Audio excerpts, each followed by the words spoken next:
வேண்டும். எதிர்மறை செயல்பாடுகளுக்கு உரிய முறையில் முற்றுப்புள்ளி.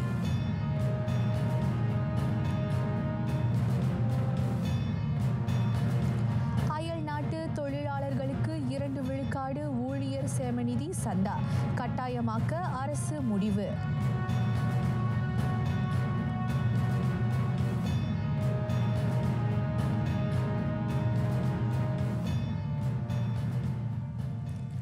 வணக்கம், சலாம் மலேசியா மடானி. ஆர்டிஎம் தமிழ் செய்திகள் உங்களுக்காக உங்களுடன் நான் ரேணுகா சுகுமாரன். கடந்த ஆண்டு நாடாளுமன்ற கூட்டத்தின் போது நல்ல அடைவு நிலையை காட்டிய மக்களவை உறுப்பினர்களுக்கு பேரரசர் சுல்தான் இப்ராஹிம் பாராட்டினை உரித்தாக்கினார். மக்கள் நாட்டின் நலனை முன்னிறுத்தி அந்த புனிதமான அவையில் விவாதங்கள் மேற்கொள்ள வேண்டும் என்ற அவாவை அவர் வெளிப்படுத்தினார். நாட்டின் ஒருமைப்பாட்டு அரணாக மக்களவை உறுப்பினர்கள் திகழ வேண்டும். மாறாக மக்களிடையே பிளவுபாட்டை ஏற்படுத்த அவர்கள் முனையக்கூடாது என அவர் நினைவுறுத்தினார். ஆதலால் அனைத்து விவகாரங்களையும் அரசியலாக்கும் பாங்கை அவர்கள் கைவிட வேண்டும். தன்னலம், தன் சுற்றத்தார் நலம் ஆகியவற்றுக்கும் முதன்மை அளிக்கும் போக்கை அவர்கள் தவிர்க்க வேண்டும் என பேரரசர் வலியுறுத்தினார். அரசியல் நிலைத்தன்மையும் பொருளாதார சமூக வளப்பத்தையும் பேணுவதில் அரசியல் தலைவர்கள் வகிக்கும் பங்கையும் அவர் இதனூடே பாராட்டினார். 15ஆம் நாடாளுமன்றத்தின் 4ஆம் தவணைக்கான முதல் கூட்டத்தை தொடக்கி வைத்து சுல்தான் இப்ராஹிம் உரையாற்றினார். அரசின் இலக்கிடப்பட்ட உதவித்தொகையை பேரரசர் மக்களவை தொடக்க கூட்டத்தில் வரவேற்றார். தகுதியுடைய தரப்புக்கு அது சிறந்த ஆக்ககர முறையில் கிடைப்பது உறுதி செய்யப்பட வேண்டும் என்றும் அவர் வலியுறுத்தினார். அரசின் நிதியியலை இலக்கிடப்பட்ட உதவித்தொகை வலுப்படுத்துவதாக பேரரசர் கருத்துரைத்தார். எனினும் அதனை பெற தகுதியுடையோருக்கு மட்டும் அது வழங்கப்படுவது உறுதி செய்யப்பட வேண்டும் என்றார் அவர். டத்தோஸ்ரீ அன்வார் இப்ராஹிமுக்கும் அவரது தலைமையிலான மதானி அரசிற்கும் அவர் இவ்வேளையில் பாராட்டு தெரிவித்தார். பெருமையளிக்கும் வகையில் நாட்டின் பொருளாதாரம் உள்ளது. அது மேலும் வலுப்படுத்தப்பட வேண்டும் என சுல்தான் இப்ராஹிம் அறிவுறுத்தினார்.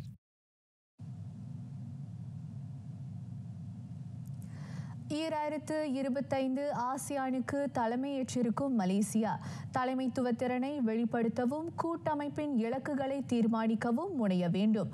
பேரரசர் சுல்தான் இப்ராஹிம் அந்த வலியுறுத்தலை முன்வைத்தார். உலக நாடுகளிடையே அமைதியை நிலைநிறுத்தவும் வன்முறை மற்றும் அடக்குமுறையை எதிர்க்கவும் மலேசியா கடப்பாடு கொண்டிருக்கிறது. காசாவில் நிரந்தர போர் நிறுத்தம் உடனடியாக செயல்படுத்தப்பட வேண்டும். விதிகளுக்கு உட்பட்டு பாலஸ்தீன மக்களுக்கு நீதி கிடைக்க வேண்டும் என சுல்தான் இப்ராஹிம் தெரிவித்தார். அதேவேளையில் ஆசியான் தலைமை பொறுப்பை வகிக்கும் மலேசியா எல்லா நாடுகளுடன் நல்லுறவை வலுப்படுத்துவது இன்றியமையாதது என்றார் அவர். வட்டார எல்லை சார்ந்த சிக்கல்களுக்கு சுமூகமான முறையில் தீர்வு காணப்பட வேண்டும். அரசதந்திர முறை மற்றும் சட்டங்களுக்கு ஏற்ப நாட்டின் இறையாண்மை தற்காக்கப்படுவது உறுதி செய்யப்பட வேண்டும் என சுல்தான் இப்ராஹிம் திட்டவட்டமாக கூறினார். எஞ்ஞான்றும் நாட்டின் உரிமையும் இறையாண்மையும் காக்கப்பெற வேண்டும். நாட்டிற்கு எதிரான செயல்பாடுகளை அரசியல், சட்டம், தற்காப்பு முதலியவை வழி அரசு ஒடுக்க வேண்டும் என பேரரசர் மக்களவை தொடக்க கூட்ட உரையில் வலியுறுத்தினார். அமைதியை பேணி பயங்கரவாதம், ஒடுக்குமுறைக்கு எதிரான வலுவான நிலைப்பாட்டை மலேசியா தொடர வேண்டும். காசாவில் போர் உடனடியாக நிறுத்தப்பட வேண்டும். சட்டத்தின் வழி அறம் பேணி அனைத்து தரப்புகளுடன் நல்லுறவை தொடர இருவழி உறவை தக்க வைக்க அறிவார்ந்த முன்னெடுப்பை அரசு மேற்கொள்ள வேண்டும் என அவர் வலியுறுத்தினார். வட்டார நாட்டின் எல்லை விவகாரங்களை கையாள வியூக ஒத்துழைப்பை மலேசியா மேம்படுத்த வேண்டும் என சுல்தான் இப்ராஹிம் அறிவுரைத்தார். இயங்கலை மோசடி, இணைய நிதி மோசடி ஆகியவை குறித்து விழிப்பாக இருப்பீர். பேரரசர் சுல்தான் இப்ராஹிம் மக்களுக்கு அந்த அறிவுறுத்தலை இந்த தவணைக்கான நாடாளுமன்ற தொடக்க கூட்டத்தில் விடுத்தார். சமூக வலைத்தளங்களில் பரவும் அவதூறு, தூண்டிவிடும் நடவடிக்கைகள் கவலை அளிக்கின்றன. அந்த எதிர்மறை செயல்பாடுகள் குழப்பம், பகைமை, பிளவுபாடு போன்றவற்றை விதைப்பது குறித்து பேரரசர் கலக்கம் தெரிவித்தார். அவற்றுக்கு எதிராக அரசு கடும் போக்கை கடைபிடித்து ஆக்ககரமாக செயல்பட வேண்டும். சரியான நம்பத்தகுந்த செய்திகளை மக்களுக்கு கொண்டு சேர்க்க அது முனைய வேண்டும் என அவர் அறிவுறுத்தினார். அரச மலேசிய ஆயுதப்படை, அரச மலேசிய போலீஸ் படை உள்ளிட்ட அனைத்து அரசு நிறுவனங்களின் சேவைக்கும் சுல்தான் இப்ராஹிம் நன்றியை உரித்தாக்கினார்.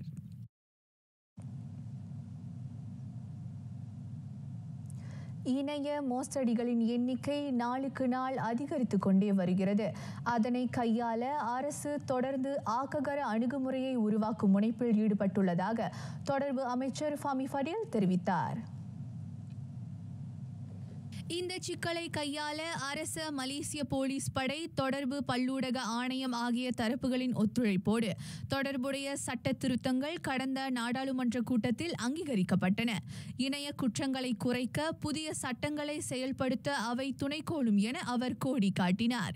பேரரசர் உரைக்கு நன்றி தெரிவிக்கும் தீர்மானம் மீதான விவாதத்தின் போது ஃபாமி இவ்விவரங்களை குறிப்பிட்டார். பொருளாதார வளர்ச்சியால் கிட்டும் வருவாய் நாட்டின் மேம்பாட்டுக்கு பயன்படுத்தப்படும். சமூகத்தின் எல்லா தரப்பும் அதன் வழி பலனடைவதை தமது மடானி அரசின் கழக்குழு உறுதி செய்யும் என பிரதமர் டத்துஸ்ரீ அன்வார் சூளுரைத்தார். நாடு வளர்ச்சி பாதையை நோக்கி பீடு நடையிடும்போது மலேசியர்கள் அனைவரும் அதனால் கிடைக்கப்பெறும் அனுகூலங்களை பெற வேண்டும். சிறு தோட்டக்காரர்கள், விவசாயிகள், மீனவர்கள், வேளாண் துறை சார்ந்தோர், உணவு விநியோக சங்கிலியில் ஈடுபடுவோர் என அனைவரும் பயன்பெறுவது உறுதி செய்யப்படும் என பிரதமர் தமது ஃபேஸ்புக் இடுகையில் குறிப்பிட்டார். இன்று அதிகாரப்படியாக தொடக்கம் கண்ட 15ஆம் நாடாளுமன்றத்தின் 4ஆம் தவணைக்கான முதல் கூட்டத்தில் பேரரசர் சுல்தான் இப்ராஹிமின் வலியுறுத்தலை அவர் மேற்கோள் காட்டினார்.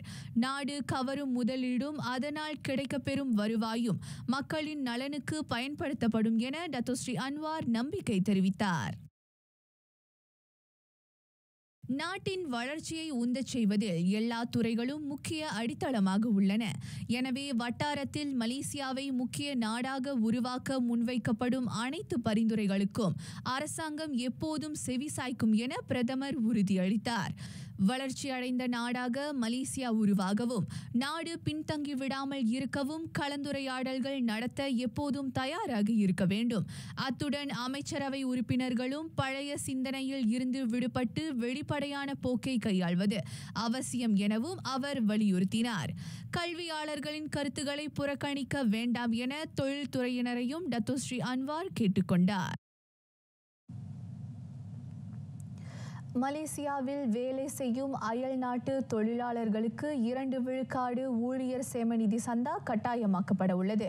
அதன் வழி தொழிலாளர்கள் நலன் பேணப்படுவது உறுதி செய்யப்படும் என டத்துஸ்ரீ அன்வார் இப்ராஹிம் தெரிவித்தார். 2 விழுக்காடு சந்தா என்பது மிகவும் குறைவான விகிதம். முன்னதாக அந்நிய தொழிலாளர்களுக்கு 12 விழுக்காடு EPF சந்தாவை கட்டாயமாக்க பரிந்துரைக்கப்பட்டது. அந்த பரிந்துரை அமைச்சரவையில் விவாதிக்கப்பட்டு பல்வேறு கூறுகள் ஆராயப்பட்ட பின்னர் 2 விழுக்காடு ஊழியர் சேமநிதி சந்தாவை கட்டாயமாக்க தீர்மானிக்கப்பட்டது. தற்போது சந்தா 2 விழுக்காடாக உள்ள போதிலும் வருங்காலத்தில் அது உயரலாம் என டத்துஸ்ரீ அன்வார் கோடி காட்டினார். நாட்டின் பொருளாதார நிலைமையை கருத்தில் கொண்டு EPF சந்தா உயர்வு குறித்து முடிவெடுக்கப்படும் என்றார் அவர். தலைநகரில் சீன வர்த்தகம் மற்றும் தொழிலியல் மன்றம் ஏற்பாட்டிலான சீன புத்தாண்டு உபசரிப்பில் கலந்து கொண்டு டத்துஸ்ரீ அன்வார் உரையாற்றினார். பொது சேவை துறையை இலக்கவியலாக்கும் முனைப்பில் ஈடுபட்டுள்ளது அரசு. நடப்பில் உள்ள வசதிகளை மக்கள் எளிதில் அணுக இது வகை செய்யும் என அரசாங்க தலைமைச் செயலாளர் தான் ஸ்ரீ ஷம்சுல் அஸ்ரி அபுபக்கர் கோடி காட்டினார். இந்த முன்னெடுப்புக்கு ஏற்ப பொது சேவை ஊழியர்கள் 21 பேர் செயற்கை நுண்ணறிவு பயிற்சிக்காக இந்தியாவுக்கு அனுப்பப்பட்டுள்ளனர். அடுத்த தவணைக்கு மேலும் 21 பேர் கொண்ட குழு அனுப்பப்படும். திறனார்ந்த வெளிப்படையான இலக்கவியல் தொழில்நுட்பம் வழி அரசு சேவைத்துறை மேம்படுத்தப்பட வேண்டும் என பேரரசர் அவாவை வெளிப்படுத்தினார். ஊழல், அதிகார முறைகேடு, நிர்வாக நடைமுறை தாமதம் ஆகியவற்றை இதன் வழி களைய முடியும் என தான் ஸ்ரீ ஷம்சுல் அஸ்ரி தெரிவித்தார். சபா சரவாக்கில் 24 மணி நேரமும் வெள்ள நிலை கண்காணிக்கப்படுகிறது. புத்ராஜயாவில் அமைந்துள்ள தேசிய தீயணைப்பு நடவடிக்கை செயல்பாட்டு மையம் தொடர் கண்காணிப்பில் ஈடுபட்டுள்ளதாக மலேசிய தீயணைப்பு மீட்புத்துறை துணை இயக்குனர் டத்தோ அஹ்மத் இஸ்ராம் ஒஸ்மான் குறிப்பிட்டார். அவ்விரு மாநிலங்களின் அண்மைய நிலவரங்களையும் வெள்ளம் தொடர்பான தகவல்களும் அந்த மையம் வழங்குகிறது. 24 மணி நேர கண்காணிப்பின் வழி நேரடி நிலவரங்கள் தீயணைப்புத் துறைக்கு கிடைக்கிறது. பேரிடர் ஏற்படும் போது உடனடி உதவிகளை வழங்க அந்த கண்காணிப்பு வகை செய்யும் என டத்தோ அஹ்மத் இஸ்ராம் தெரிவித்தார். தேசிய பேரிடர் நிர்வாக மையத்துடன் JBPM ஒத்துழைப்பு ஏற்படுத்தியுள்ளது. பாதிக்கப்பட்ட மக்களை விரைந்து மீட்க அந்த ஒருங்கிணைப்பு உதவும் என்றார் அவர். இதுவரையில் வெள்ளத்தால் பாதிக்கப்பட்ட மக்களை மீட்கும் பணி சீராக நடைபெற்று வருவதை டத்தோ அஹ்மத் இஸ்ராம் உறுதி செய்தார். துஞ்சோங்கில் தீயணைப்பு நிலையத்தை பார்வையிட்டதை அடுத்து அவர் அதிகாரிகளுக்கு உதவி பொருட்களை எடுத்து வழங்கினார். பேரா கிளேபாங் தமிழ் பள்ளியில் இணை கட்டடம் விரைவில் நிர்மாணிக்கப்படும். அதற்கான உரிய நடவடிக்கைகள் எடுக்கப்பட்டு வருகின்றன. அந்த பள்ளியில் 500 மாணவர்கள் பயில்வதோடு 35 ஆசிரியர்கள் சேவையாற்றுகின்றனர். பிரதமர் டத்தோஸ்ரீ அன்வார் இப்ராஹிம் நாடாளுமன்ற உறுப்பினராக இருக்கும் தம்பூன் தொகுதியில் அந்த தமிழ் பள்ளி அமைந்துள்ளது. அந்த பள்ளியில் அதிகரித்து வரும் மாணாக்கரின் எண்ணிக்கையை கருத்திற்கொண்டு 2017 இணை கட்டடத்தை நிர்மாணிக்கும் முடிவு எட்டப்பட்டது. அதற்காக அரசு 38 லட்சம் ரிங்கெட் ஒதுக்கீட்டை அறிவித்ததோடு 2019 10 லட்சம் ரிங்கெட்டை தொடக்க நிதியாக வழங்கியது. தற்போது அதன் கட்டுமான செலவு 10 லட்சம் ரிங்கெட்டை எட்டும் என கணிக்கப்படுகிறது. இந்த வேலையில் ஜேகேஆரோட வேல்யூவேஷன் பார்த்தீங்கன்னா அவங்க என்ன சொல்கிறாங்களா, இந்த 2.3 அவங்க கட்ட முடியாது, ஒரு 4 மில்லியன் வேணும்னு கொடுக்கணும் இந்த ஸ்கூலுக்குன்னு அவங்க ஜேகேஆரோட வேல்யூவேஷன் காமிக்குது. அதனால தான் இப்போ அதை ரிவைஸ் பண்ணியிருக்காங்க. இப்போ ரிவைஸ் பண்ணிவிட்டு கூட ஆக்சுவலி இது முடிஞ்சு இது இன்னும் கொஞ்சம் இந்த பட்ஜெட்டில் அவங்க போட்டிருக்காங்க ஜேகேஆர் 4 மில்லியன் வேணும், 2-3 மூலியில் முடியாது. என்கிட்ட கேட்டிங்கன்னா பாக்கியம் எனக்கும் இதாக இருக்குது, 2-3 முடிக்க முடியல, அப்போ ஒன்னாட்டி கேட்குறதா கொடுக்குறாங்க 4 பரவாயில்ல, மிச்சம் இருந்தால் ஒரு டேவான் கட்டிக்கலாம். கிளேபாங் தமிழ் பள்ளியில் நடத்தப்பட்ட பொங்கல் விழாவில் கலந்து கொண்ட டத்தோ சுரேஷ்குமார் இவ்வாறு ஊடகத்தாரிடம் பேசினார். அந்த விழாவை முன்னிட்டு பல்வேறு போட்டிகள் ஏற்பாடு செய்யப்பட்டன.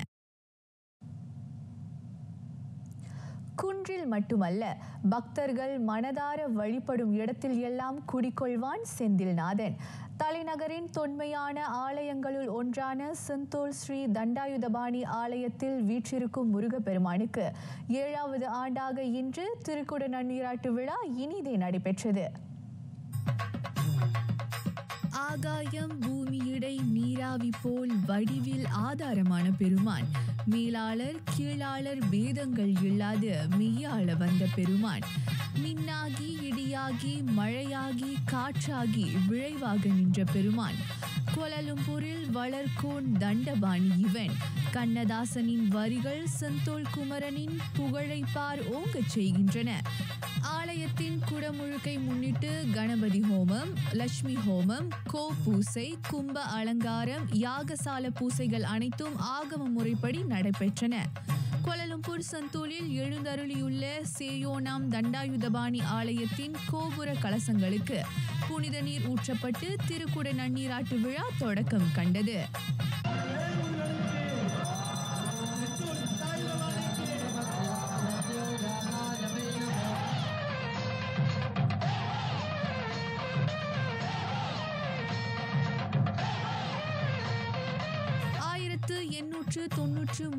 ஆண்டு நகரத்தார் சமூகத்தினரால் இந்த ஆலயம் எழுப்பப்பட்டது. 132 ஆண்டுகள் நெடிய வரலாற்றை கொண்ட அவ்வாலயம் காலப்போக்கில் நகரத்தார் கோவில் என்றும் அழைக்கப்படுகிறது. செந்தோலில் தோன்றிய முதல் ஆலயமாகவும் இது விளங்குகிறது. பூர்வாங்க கும்பாபிஷேகத்தோட பூர்வாங்க வேலைகள் 29ஆம் தேதி ஆரம்பிச்சிருச்சு. இப்போ 3 நாள் யாக யாகசாலை பூஜைகள் நடைபெற்று இன்றைய தினம் மிக சிறப்பாக கும்பாபிஷேகம் சற்று முன்னர் நடந்து முடிந்துள்ளது. நேற்று காலை 9 மணி தொடக்கம் இரவு 11:30 மணி வரையும் கிட்டத்தட்ட 5000த்துக்கும் மேற்பட்ட மக்கள் வந்திருந்து முருகனுக்கும் மற்ற பரிவார மூர்த்திகளுக்கும் எண்ணெய் சாற்றினார்கள். இன்றைய தினமும் இதுவரை 3000 பக்தர்கள் வந்துள்ளார்கள். வினை தீர்ப்பான் வேலவன் என்பது வெறும் சொல்லன்று. அவரின் அருளால் வினை நீங்க பெற்ற அவரது அடியார்களின் அனுபவபூர்வ வாக்காகும். திருமுருகனின் காலடி தரிசனம் பிணி அனைத்தையும் பறந்தோட செய்துவிடும். அந்த அசைக்க முடியாத நம்பிக்கையில் சுற்று வட்டார இந்திய குடும்பங்கள் திருமுருகன் வழிபாட்டில் ஈடுபட்டு வருகின்றனர். இந்த கோயிலில் வேண்டுதல் எல்லாமே ரொம்ப நன்மையாக தான் அடையும். ரொம்ப பேர் நன்மை அடைஞ்சிருக்காங்க. எனக்கு தெரிஞ்சு 34 வருஷம் இருக்காங்கன்னா ரொம்ப பேர் ரொம்ப நன்மை அடைஞ்சிருக்காங்க. ரொம்ப சிறப்பாக இருப்பார் தண்டாதிபதி இந்த கோயிலில். நம்ம இங்கே தான் இருக்கிறோம், இந்த ஊரில் தான் இருக்கிறோம். நிறையா நல்ல கோயிலில் நல்ல யார் வேதம் மதம் பார்க்காம நல்ல விதமாக எல்லாரையும் பார்க்குறாங்க. நிறையா எல்லோருக்கும் நல்ல சந்தர்ப்பம் கிடச்சி எல்லோருக்கும் நல்ல எந்த ஒரு கவலை இல்லாமல் சந்தோஷமாக முருகனோட அருள் பெற்று போய்கொண்டு இருக்காங்க. கும்பாபிஷேகம் ரொம்ப சிறப்பாக இருந்துச்சு பார்க்குறதுக்கு. ஏன்னா நான் நிறைய கும்பாபிஷேகங்களுக்கு போயிருக்கேன். அதே போல் இன்றைக்கும் இந்த கும்பாபிஷேகத்துக்கு இன்றைக்கி நான் காலையில் 9 மணிக்கெலாம் நான் வந்துட்டேன். கூட்ட நெரிசல் அதிகமாகவே இருக்குது. நல்லா சிறப்பான முறையில் கும்பாபிஷேகம் செஞ்சாங்க. வரும் தைப்பூசத்தை முன்னிட்டு ஆலய நிர்வாகம் பல முன்னேற்பாடுகளை செய்துள்ளது. மகாமாரியம்மன் ஆலயத்திலிருந்து புறப்பட்டு வரும் வெள்ளி ரதம் நம்ம ஆலயத்திற்கு முன் வந்து நாங்கள் நம் முருகனின் நம்ம அதுக்கான மரியாதைகளை கோயில் சார்பில் செய்வோம். அதே மாதிரி 3வது நாள் திரும்பும் பொழுதும் அதுக்கான மரியாதைகள் செய்வோம். அந்த தைப்பூசத்தன்று முதல் நாள் இரவு மக்கள் எல்லோரும் இங்கே வந்து கொஞ்ச நேரம் ஓய்வு எடுத்து உணவு அருந்தி செல்வார்கள். பக்தர்களுக்கு வேண்டிய உதவிகளை நாங்கள் செய்துள்ளோம்.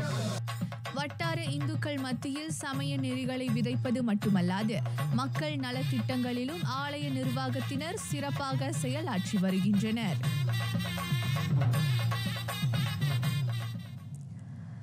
கலைக்கூடத்தில் வடிவம் தந்தவன் இன்று அவன் அருளாலே ஆயக்கலைகள் 64 தாங்கும் கோவிலாக மாறியிருக்கிறது அந்த கூடம்.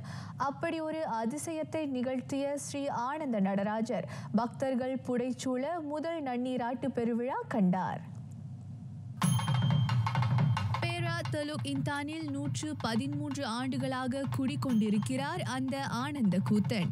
தொடக்கத்தில் தலுக் இந்தானில் குடிபுகுந்த இந்தியர்களின் தங்களின் கலை கலாச்சாரத்தை பேணி காப்பதற்கு வலது காலை தூக்கி ஆடும் தில்லை அம்பல நடராஜரை சாட்சியாக வைத்து இந்து சபாவை நிறுவினர். காலச்சக்கரத்தில் பொது மண்டபங்கள் பெருகவே கலையை வளர்க்கும் நிகழ்வுகள் அந்த இந்து சபாவில் அரிதாகிவிட்டன. உலகம் எங்கும் அரசாட்சியை கொண்டிருக்கும் அந்த கலை பித்தனுக்கு ஆலயம் எழுப்ப முடிவெடுக்கும் போது கலை களஞ்சியத்தை குறிக்கும் இந்து சபா எனும் பெயர் அவனுடன் ஒட்டி கொண்டது. தமிழகம் சிதம்பரத்தில் கோலோச்சும் சொழுமை நாதன் ஆலயம் போலவே புதிய வடிவத்தில் அருளாசியை வழங்கும் ஸ்ரீ ஆனந்த நடராஜர் ஆலயம் இந்து சபாவும் உள்ளது. சிதம்பரத்தில், அதாவது தமிழ்நாட்டு சிதம்பரத்தில் எப்படி அமைந்து இருக்கின்றதோ அதே போல் இந்த ஆலயத்தை நாங்கள் அமைத்திருக்கின்றோம். எங்கள் நிர்வாகம் மற்ற இங்கு உள்ள மக்களோட உதவியால் நல்ல சிறப்பாக அமைச்சு நல்ல இந்த கும்பாபிஷேகம் நடத்தியிருக்கின்றோம். நீங்கள் தமிழ்நாட்டுக்கு சென்று சிதம்பரத்தை எப்படி கண்டு கழிக்கின்றீர்களோ அந்த வரலாறு இந்த மலேசியா நாட்டில் இங்கே இந்த சபாவை எழிற்பெறாக்கில் நீங்கள் பார்க்கலாம். இந்த வேளையில் ஆலய குழுவினருக்கும் அரசாங்கத்துக்கும் இங்கே வந்து கொண்டிருக்க அவர்களுக்கு பக்தர் கோடி மக்களுக்கும் இது ஒரு பெரிய பாக்கியம். இதை நடத்தி கொடுத்த எல்லாம் வல்ல சிவபெருமான் அவர்களுக்கு இந்த திலோகின்தான் வாழும் அனைவருக்கும் ஆசி புரிந்து அருள் வரைமாறு நான் பகவானை பிரார்த்திக்கிறேன். இந்த கோயில் வந்து ரொம்ப பிரசித்தி பெற்ற கோயில். ஏன்னா தில்லை நடராஜர் மாதிரியே இந்த இலைப்பேரா கொற்றத்தில் முததர கோயில் வடிவத்தில் அமைஞ்சிருக்கு. மலேசிய குருமார்கள் நடத்திய நன்னீராட்டு விழாவில் பொதுமக்கள் திரளானோர் கலந்து கொண்டனர். காலங்கள் கடந்தாலும் இந்தியர் பாரம்பரியத்தை வலுவாது கட்டி காக்கிறது ஆலய நிர்வாகம். இந்த காலத்தில் இங்குள்ள இந்தியர்கள் வந்துட்டு ஒரு கலாச்சார மண்டபம் கிடையாது. அப்போ கோயில் கிடையாது, கலாச்சார மண்டபம். அதுக்காகவே இந்த ஒரு மண்டபம் கட்டி நடராஜர் அங்கே ஒரு ஸ்தாபனம் பண்ணி நம்ம கலாச்சாரத்துக்கு தலைவராக வச்சாங்க. அப்போ பரிசம், கல்யாணம், பரதநாட்டியம், எந்த தமிழ் சொற்பொழி எல்லாமே இங்கே நடக்கும். அப்படி இருந்த காலகட்டத்திலேருந்து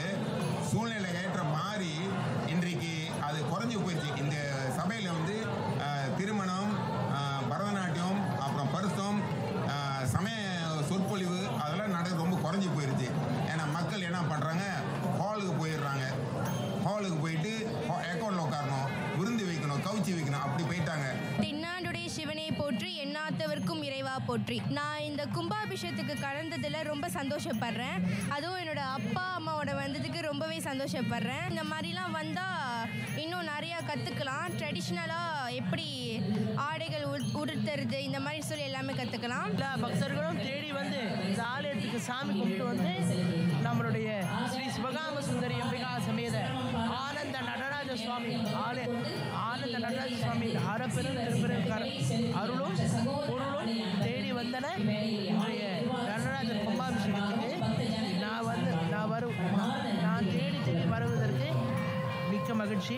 வெள்ளை அம்பல நடராஜா செழுமை நாதனே பரமேசா அள்ளல் தீர்த்தாண்டவா வாவா அமிர்தானவா.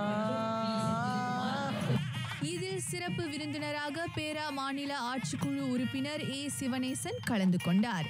பார்க்கும் இடமெல்லாம் நீக்கமர நிறைகிறார் எம்பெருமான். வெள்ளி மாநிலத்தில் வரலாறு புகழ்பெற்ற தலுக் இந்தான் வாழ்மக்கள் வற்றாது வழங்கும் நன்கொடையால் புது தோற்றம் கண்டிருக்கிறார் ஸ்ரீ ஆனந்த நடராஜர்.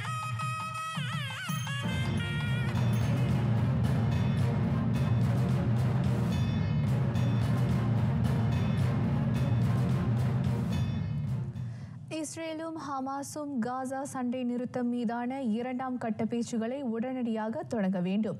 டோஹாவில் நேற்று நடைபெற்ற கூட்டு செய்தியாளர் சந்திப்பில் கத்தார் பிரதமர் ஷேக் முகமது அப்துல் ரஹ்மான் அல் தானி அவ்வாறு வலியுறுத்தினார். முதலாம் கட்ட சண்டை நிறுத்த காலத்தின் 16வது நாளுக்குள் 2ஆம் கட்ட சண்டை நிறுத்தம் மீதான பேச்சுகள் தொடங்கப்பட வேண்டும் என அவர் கூறினார். உள்நாட்டு நேரப்படி திங்கட்கிழமை முதல் கட்ட சண்டை நிறுத்தத்தின் 16வது நாள் முடிவடைகிறது.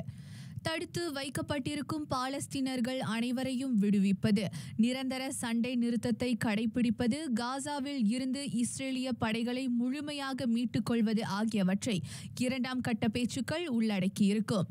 இவ்விவகாரத்தில் இருதரப்பும் நல்ல நோக்கத்துடன் ஈடுபடுவதன் அவசியத்தையும் ஷேக் முகமது அப்துல் ரஹ்மான் வலியுறுத்தினார். அமெரிக்க ராணுவ உலங்கூர்தியும் பயணிகள் விமானமும் மோதிக்கொண்ட சம்பவத்தில் உடைந்த பாகங்களை மீட்கும் நடவடிக்கை தொடர்ந்து மேற்கொள்ளப்படுகிறது.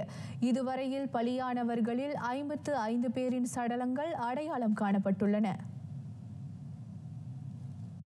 விபத்துக்குள்ளான விமானத்தின் முக்கிய பாகத்தை அகற்றும் பெரும் முயற்சியில் பலியான எஞ்சியவர்களின் சடலங்கள் மீட்கப்பட்டதாக வாஷிங்டன் தீயணைப்பு படைத்தலைவர் ஜான் டொனாலி தெரிவித்தார். அவை அனைத்தும் உடற்கூறு ஆய்வுக்காக மருத்துவமனைக்கு கொண்டு செல்லப்பட்டுள்ளன. கடந்த புதன்கிழமை இரவு 67 பேருடன் பயணித்த விமானம் ரேகன் வாஷிங்டன் தேசிய விமான நிலையத்தில் தரையிறங்க முற்பட்ட வேளையில் பயிற்சியில் ஈடுபட்டிருந்த பிளாக் ஹாக் ராணுவ ஹெலிகாப்டருடன் மோதி விபத்துக்குள்ளானது. தீப்பற்றியவாறு விமானமும் ஹெலிகாப்டரும் போட்டோமேக் ஆற்றில் விழுந்தன.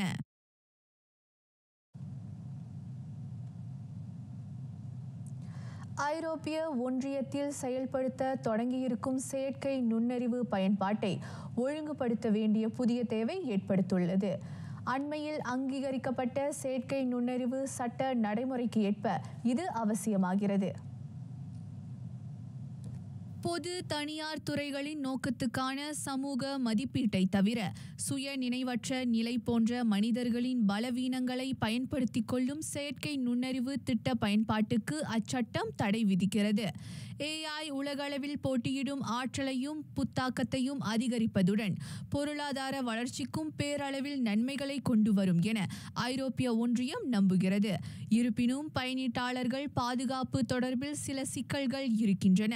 மருத்துவம் அல்லது பாதுகாப்பு நோக்கத்தை தவிர்த்து வேலையிடங்கள் அல்லது கல்விக் கழகங்களில் மனிதர்களின் உணர்வுகளை AI கண்டுபிடிப்பது சட்ட விரோதமாக்கப்பட்டுள்ளது.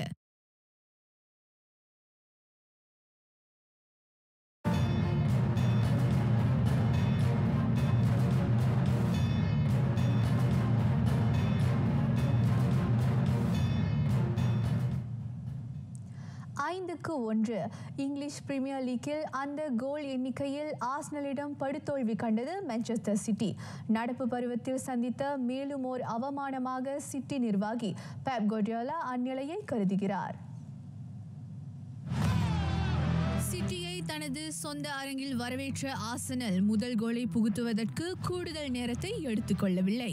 ஆட்டம் தொடங்கி 2 நிமிடங்கள் கூட எட்டாத நிலையில் அந்த கோலை அடித்தார் மார்டின் ஓடெகார்ட். ஆட்டத்தை சமப்படுத்துவதற்கு சிட்டி பிற்பாதி வரையில் காத்திருக்க நேரிட்டது. நடப்பு வெற்றியாளருக்கான அந்த ஒரே ஆறுதல் கோலை 50வது நிமிடத்தில் நோர்வே தாக்குதல் நட்சத்திரம் எர்லிங் ஹாலண்ட் பெற்று தந்தார். அந்த உற்சாகம் 1 நிமிடம் கூட நீடிக்காத நிலையில் உபசரணை அணியை 2-1 என முன்னணி வகிக்கச் செய்தார் தாமஸ் பாத்தே. தி கன்னர்ஸுக்கான எஞ்சிய 3 கோல்களை மைல்ஸ் லூயிஸ் கெல்லி, காய் ஹவர்ட்ஸ், எத்தன் வனரி ஆகியோர் அடித்தனர். அந்த வெற்றியை தொடர்ந்து லீக் பட்டியலில் முதலிடத்தில் இருக்கும் லிவர்பூல் அணி உடனான புள்ளிகள் இடைவெளியை 6 குறைத்துக் கொண்டது ஆர்சனல்.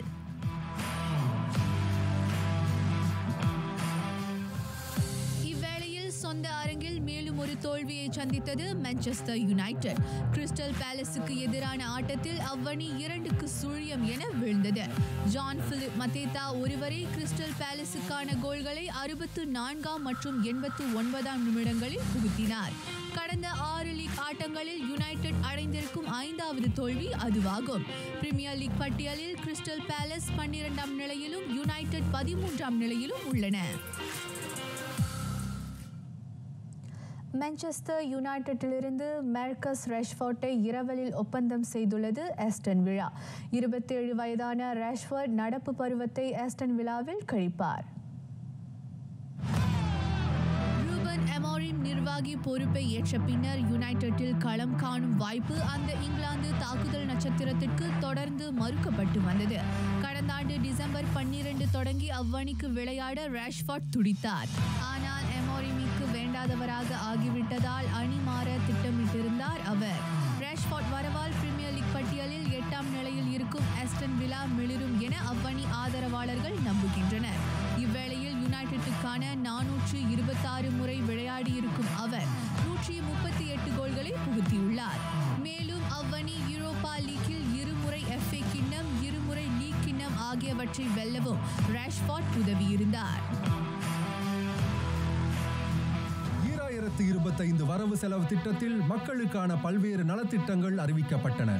வாழ்க்கை செலவின பளுவை குறைத்து மக்களின் வாழ்வை மேம்படுத்தும் அவர்களுக்கான உதவி திட்டங்கள் குறித்து manfaat.mof.gov.my அகப்பக்கம் வழி அறியலாம். மேலும் சமூக ஊடகங்கள் வாயிலாகவும் அவை குறித்து தெரிந்து கொள்ளலாம்.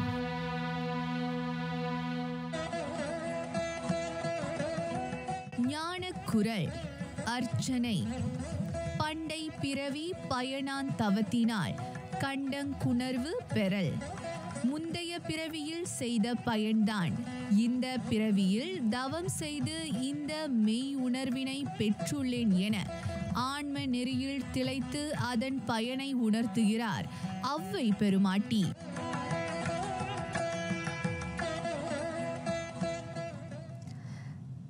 நிறைவடைகின்றன RTM தமிழ் செய்திகள். எங்களோடு இணைந்ததற்கு நன்றி.